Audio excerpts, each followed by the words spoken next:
Goodness gracious. Well, I want to tell you guys that there were 3 pastors that went to a pastors' conference. And as they were going to this pastors' conference, they stayed in a hotel, all of them in one room.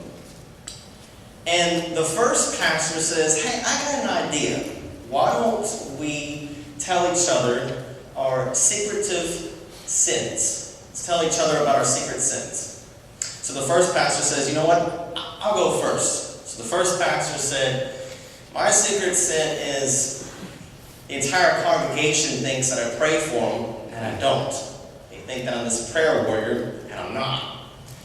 Second pastor looked at him and said, "Oh man, my secret sin is I hate working, and I don't like preparing for sermons. So what I do is I get all of my material from other pastors and copy off of them."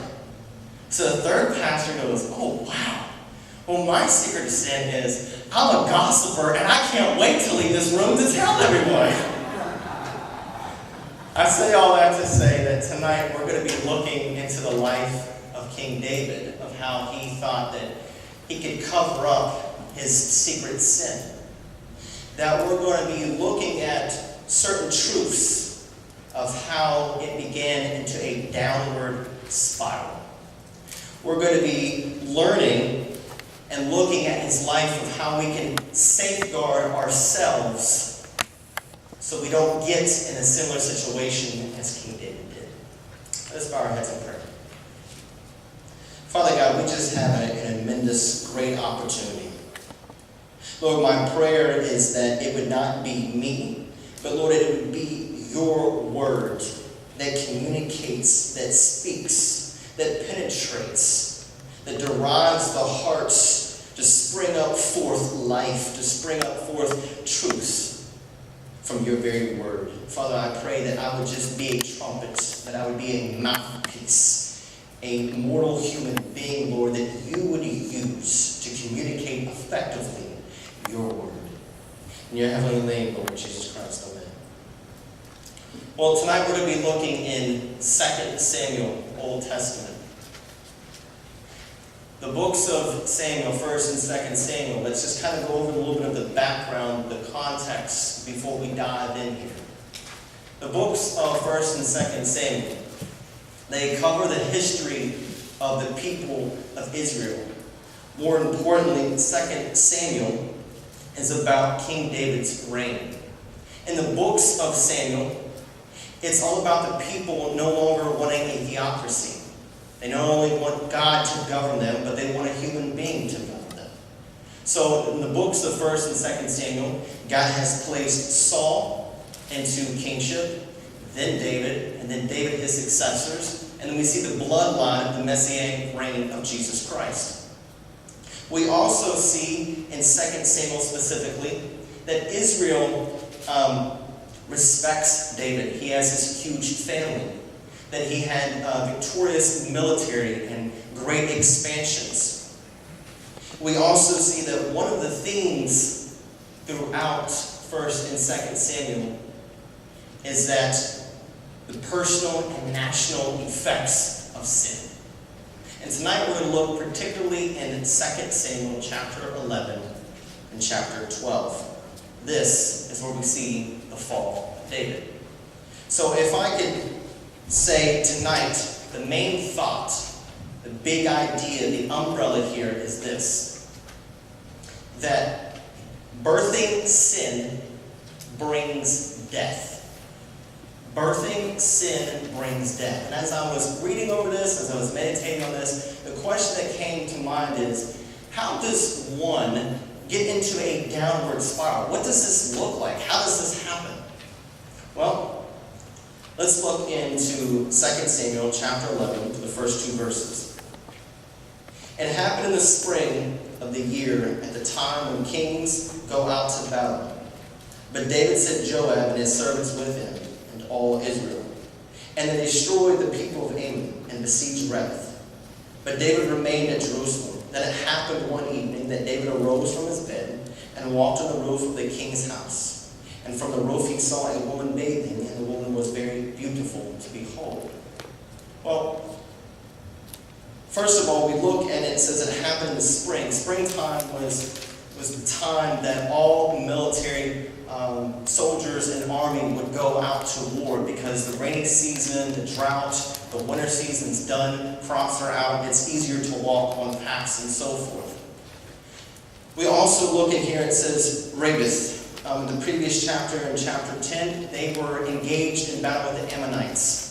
And they fought them all the way back, but the leftover people from the Ammonites went to take refuge in this city called Rabith, which is about 24 miles away. Please remember that, 24 miles away. But most importantly, I want us to look at where it says, in the last line and the last verse, in verse 1, it says, "But David remained at Jerusalem." This is very unusual for David. If you read throughout the Old Testament scriptures, David is always leading his troops. David's always in battle. But this particular time, David is not. So in essence, if I could say this, David abandoned his purpose by staying home when he should have been with his army. And in essence, David is spiritually relaxed. He's on idle time. As he gets up from his nap, he's taking this leisure walk. David should have been with his troops. David should have done strategically thinking or planning or something with the kingdom. But it's idle time. Let me read to you what idle is. Idle isn't just the absence of activity. Idle isn't just the absence of activity. For we all need rest, right? We all need rest, I get that. But idleness is also the activity to know purpose. See, the thing is, when we spiritually relax, in essence, when we take down our guard, we're more prone, we're more vulnerable for Satan to attack us. You know, I have a friend of mine who, when he goes on road trips, when he goes on long distances, he listens to podcasts or audio Bibles because he knows how his mind works when he travels. It's a lot of idle time. And so he listens to these podcasts, he listens to these audio Bibles because he doesn't want to give Satan the opportunity to attack him. So knowing he has idleness, he puts in Bible, in a CD player or podcast and listens to that. So my very first truth for tonight is this: idleness can create opportunities to sin. Idleness can create opportunities to sin. Continue, let's look in verse 2. Then it happened one evening that David arose from his bed, and he walked on the roof of the king's house. And from the roof he saw a woman bathing, and the woman was very beautiful to behold. The roof is at a higher elevation, and it's looking down into the courtyard. So David can see above anything and everything else. He can see houses, he can see the courtyard, he can see the things that are going on, that are taking place. So here, after his nap, he goes on the rooftop, he sees a beautiful woman who is bathing nude, and he takes sight of her. Notice that the word in verse 2 says saw. If you're taking notes, you might want to circle that, because this word implies not that David comes onto the roof and looks over and looks at her and glances and then walks back. No, saw means that he came upon the rooftop, he looks intently, he's gazing upon. He's fastening his eyes upon what he sees. He's not turning back, to the point where his mind begins to wander. His imagination starts to take place, and we see this in the next couple of verses. But the second truth that we learn from this is this: imagining long enough creates opportunities to sin. Imagining long enough creates opportunities to sin. Verse 3. So David sent and inquired about the woman. And someone said, "Is this not Bathsheba, the daughter of Eliam, the wife of Uriah the Hittite?" So now that he's imagining, now he saw her, he stayed home, now he sees her, Now he's imagined, now I'm going to inquire about this. So we start to see this downward spiral. I want you to notice a couple names in this passage. Eliam is her dad. Uriah is her husband. Both these men in chapter 23 are the mighty men of David. These are David's warriors. These are David's warriors. They served on his council. And yet he's going to go and do something like this. Bathsheba's grandfather, it's not mentioned in this passage, but in chapter 15, also revolted against King David, probably because of what is about to take place. If you're taking notes, Uriah's name means the Lord is my light. So it gives us an indication that Uriah was a true worshiper of Jehovah God. Now, we see this. David knew that he's inquisitive. He's on the verge of committing idolatry. Why would David do this? Because his heart is already rendered to her. His heart is already bound to her. And in essence, if I could put it this way, he indulged with sin rather than running away from it. So you look at this passage, and my question is this: when do you find yourself most vulnerable to temptation? Is it when you're by yourself? Is it when you're somewhere that you shouldn't be? Is it with somebody that you shouldn't be with? Is it something that you're looking at you shouldn't be looking at? Is it when you're angry, when you're tired, when you're frustrated? What about, when is it when you don't spend that quality, quiet time with God in Bible study, in prayer, in meditation? Is that when you're most vulnerable to temptation? Truth number 3, we see this. When God forbids something and calls it sin, we shouldn't inquire about it. We should flee from it. But David here, as you see, he's stayed home. He saw this woman. He imagined it. Now I'm inquiring about it. I want to know more about her. Verse 4. Then David sent messengers and took her. And she came to him, and he lay with her, for she was cleansed from her impurity. And she returned to her house. And the woman conceived. So she sent and told David and said, I am a child. To simplify verses 4 and 5. Okay? David wanted to know more about her. They told him about her. Didn't matter. I still want her. She came. He laid with her. Now she has a child. Or she's about to have a child. She's pregnant. You know, a couple of years ago, for an anniversary, birthday, and just a bunch of holidays that my wife and I kind of comprised together.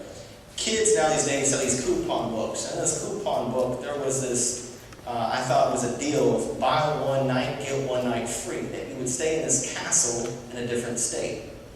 So I was curious about it, and I go online, and